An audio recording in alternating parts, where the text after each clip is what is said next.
Good morning children. Hindi की कक्षा में आप सबों का हार्दिक अभिनंदन। आज हम पुनः बाबू गुलाब राय रचित भारत में सांस्कृतिक एकता पाठ का अध्ययन करेंगे। बच्चों, अब तक हम लोगों ने जाना कि भारत की सांस्कृतिक एकता में भाषाओं का भी योगदान है। उत्तर भारत की प्राय सभी भाषा संस्कृत से निकली हैं। दक्षिण की सभी भाषाएं संस्कृत से प्रभावित हुई हैं। उर्दू को छोड़कर प्राय सभी भाषाओं की वर्णमाला एक सी हैं, केवल उनमें लिपि का भेद है। सभी भाषाओं के साहित्य ने स्वतंत्रता की लड़ाई में योगदान दिया, लोगों में जागरूकता फैलाई।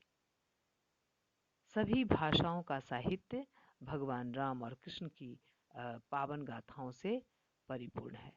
इस प्रकार भाषाओं में भेद होते हुए भी विचारों में एकता रही है। चलिए पाठ का शेष भाग पढ़ें। भारत की विभिन्न भाषाओं के साहित्य का धूमिल इतिहास घुला मिला सा प्रतीत होता है। भारत की विभिन्न भाषाओं का साहित्य जो है बहुत ही घुला मिला है, उस सबों में समानता है, उनके बीच कोई दीवार नहीं थी।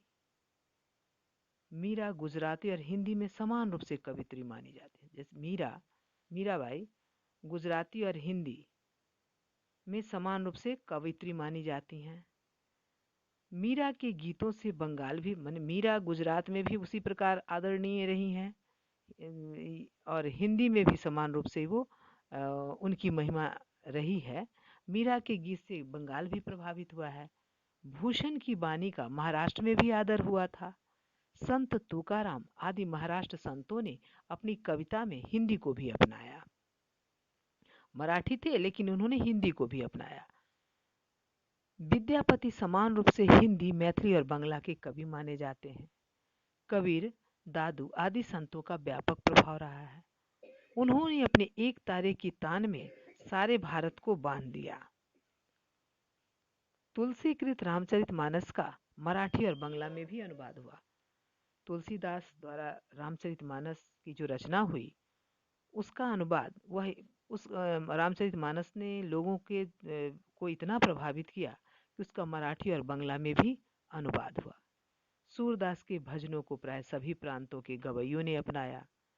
सूरदास के जो भजन थे सभी प्रांतों में उसको अपनाया गया। बंगला के वंदे मातरम और जनगण मन राष्ट्रीय गीत बने। रविन्द्रनाथ ठाकुर द्वारा लिखा गया ये जनगण मन और ये जो वंदे मातरम जो बंकिम चटर्जी द्वारा था, तो ये भी क्या हुआ, राष्ट्रीय गीत बने, जबकि बंगला के थे ये।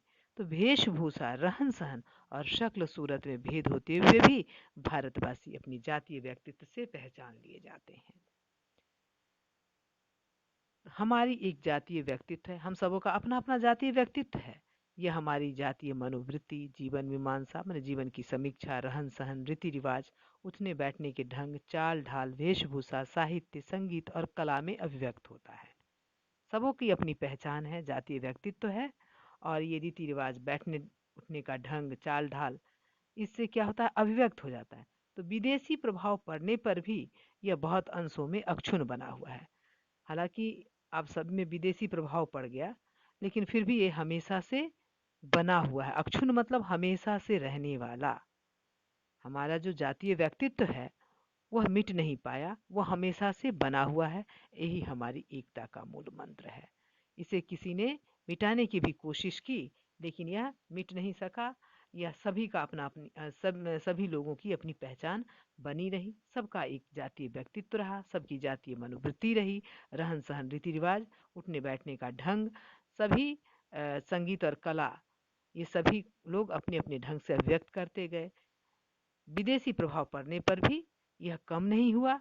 यही हमारी एकता का मूल मंत्र है।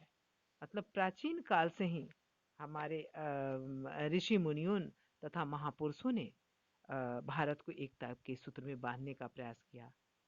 महावीर बुद्ध ने संपूर्ण भारत में अपना संदेश दिया। भारत की सभी भाषाओं में राम और कृष्ण साहित्य उपलब्ध है। सभी इनसे प्रभावित भी रहे। भारत के अनेक ऋषियों, संतों तथा महापुरुषों का प्रभाव कश्मीर से कन्याकुमारी तक तथा गुजरात से बंगाल की खाड़ी तक देखा जा सकता है।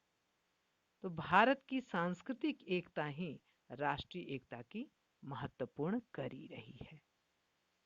चलिए बच्चों, गृह कार्य नोट करेंगी। पहला प्रश्न, सांस्कृतिक एकता में भाषाओं का क्या योगदान है? सांस्कृतिक एकता में भाषाओं का क्या योगदान है? दूसरा प्रश्न, प्राचीन भारतीय साहित्य में राष्ट्रीय एकता किस प्रकार झलकती है?